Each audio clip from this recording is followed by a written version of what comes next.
গণতন্ত্রের নতুন সমীকরণ নাকি রাজপথের পুরনো সংঘাতের পুনরাবৃত্তি? দেশের রাজনৈতিক অঙ্গনে এখন বইছে উত্তপ্ত হাওয়া।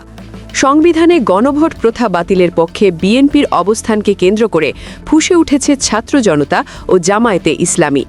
বৈষম্য বিরোধী ছাত্র আন্দোলনের অন্যতম সমন্বয়ক হাসনাত আবদুল্লার সরাসরি আল্টিমেটাম এবং জামায়াত নেতাদের কঠোর হুঁশিয়ারি সব মিলিয়ে দেশের রাজনীতিতে এক নতুন মেরুকরণ তৈরি হয়েছে। কেন বিএনপি এই মুহূর্তে গণভোটের বিপক্ষে? আর কেনই বা হাসনাত আবদুল্লাহ ও জামায়াত একে জনগণের রায়ের প্রতি অবজ্ঞা হিসেবে দেখছে? বাংলাদেশ সংবিধানের পঞ্চদশ সংশোধনীর মাধ্যমে একসময় গণভোটের বিধান তুলে দেওয়া হয়েছিল। 5ই আগস্টের পটপরিবর্তনের পর যখন সংবিধান সংস্কারের দাবি ওঠে, তখন অনেকেই আশা করেছিলেন জনগণের মতামতের প্রতিফলনের জন্য গণভোট বা রেফারেন্ডাম পুনরায় ফিরিয়ে আনা হবে। কিন্তু সম্প্রতি বিএনপির নীতি নির্ধারণী পর্যায় থেকে জানানো হয়েছে, তারা এই মুহূর্তে গণভোটের বিধান ফিরিয়ে আনার প্রয়োজনীয়তা দেখছে না। তাদের মতে নির্বাচিত সংসদই হবে সব সিদ্ধান্তের কেন্দ্রবিন্দু। আর এই ঘোষণা আসার পরই তোলপাড় শুরু হয়েছে রাজনৈতিক মহলে।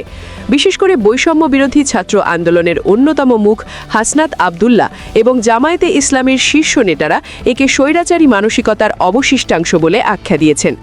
হাসনাত আবদুল্লাহ তার সাম্প্রতিক এক বিবৃতিতে অত্যন্ত কড়া ভাষায় বিএনপিকে সতর্ক করে বলেছেন, যারা মনে করছেন রাজপথ থেকে ছাত্ররা ঘরে ফিরে গেছে, তারা ভুল করছেন। 16 বছরের লড়াই কোনো ব্যক্তি বা দলের ক্ষমতায় যাওয়ার জন্য ছিল না, ছিল মানুষের ভোটাধিকার এবং মতামতের অধিকার প্রতিষ্ঠার জন্য। গণভোটের অধিকার বাতিল করে আপনারা কি আবারও সেই বন্ধ দরজার রাজনীতি শুরু করতে চাচ্ছেন? জনগণের রায়ের উপর বিশ্বাস না থাকলে আপনারাও বিগত সরকারের মতো আস্থা করে নিক্ষিপ্ত হবেন। হাসনাত আবদুল্লার এই বক্তব্যে পরিষ্কার বার্তা, ছাত্র সমাজ কোনো রাজনৈতিক দলের দাবার ঘুঁটি হতে রাজি নয়। তারা চান এমন এক সংবিধান যেখানে গুরুত্বপূর্ণ জাতীয় সিদ্ধান্তে জনগণের সরাসরি হস্তক্ষেপ বা গণভোটের ব্যবস্থা থাকবে। বিএনপির দীর্ঘদিনের মিত্র হিসাবে পরিচিত জামায়াতে ইসলামী এবার বিএনপির এই অবস্থানের বিরুদ্ধে সবচেয়ে সরব। জামায়াতের কেন্দ্রীয় নেতারা মনে করছেন, গণভোটের বিধান বাতিল রাখা মানে হল ভবিষ্যতে আবারও একদলীয় শাসন ব্যবস্থার পথ প্রশস্ত করা। জনগণের সার্বভৌমত্ব। জামায়াত বলছে, রাষ্ট্রের মালিক জনগণ। কোনো বড় মৌলিক পরিবর্তন বা সংবিধানের মৌলিক কাঠামো পরিবর্তনের আগে জনগণের সরাসরি রায় নেওয়া বাধ্যতামূলক হওয়া উচিত। জামায়াতের শীর্ষ নেতারা হুঁশিয়ারি দিয়ে বলেছেন, জনগণের অধিকার নিয়ে ছিনিমিনি খেললে কাউকে ছাড় দেওয়া হবে না।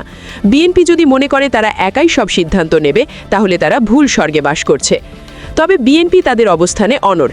দলটির উচ্চ পর্যায়ের নেতাদের মতে গণভোট অনেক সময় জটিলতা তৈরি করে এবং অগণতান্ত্রিক শক্তি একে ব্যবহার করতে পারে।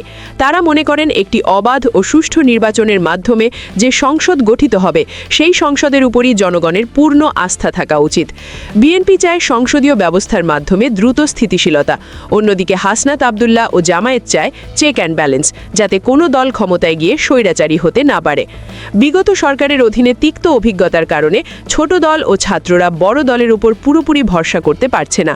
হাসনাত আবদুল্লার হুঁশিয়ারি আর জামায়াতের অনড় অবস্থান বিএনপিকে নতুন করে ভাবতে বাধ্য করছে কিনা তা সময়ই বলে দেবে। তবে 5ই আগস্ট পরবর্তী বাংলাদেশে সাধারণ মানুষ আর কোনো প্রকার রাজনৈতিক সমঝোতা বা অধিকার হরণ মেনে নিতে প্রস্তুত নয়, তা আজ স্পষ্ট।